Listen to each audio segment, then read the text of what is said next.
The message emphasized rejoicing in discipline.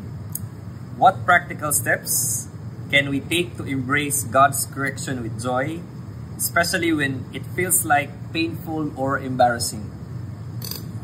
That's the nature of discipline. It's painful. That's what the writer of Hebrews says. It's painful, but for a moment. I think we should begin with purpose. Why did God allow this? And we know the answer. Yes. The answer is that He loves us. And He wants us to become mature as a believer.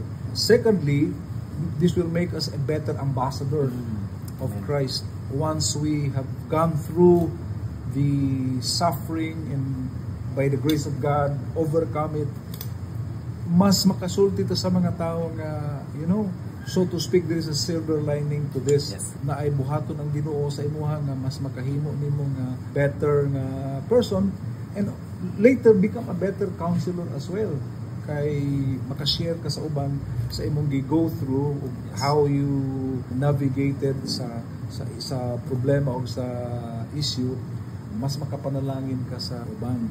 And then thirdly, put in your mind that it's for the glory of God. That whether you're happy or you're sad, painful, but alangan magsikap-ngisi yung painful. Whether you're sad, that does not define you. What defines you is the purpose that this is all for the glory of God. As I go through the tunnel of suffering and pain in my life, and your purpose doing that is to honor God and to glorify God. If this is your purpose for me, Lord, give me the grace to go through it. And as long as I give glory to you, it's okay with me. But the first thing that you should put in your mind is that God loves me. Nothing happens to me because God hates me.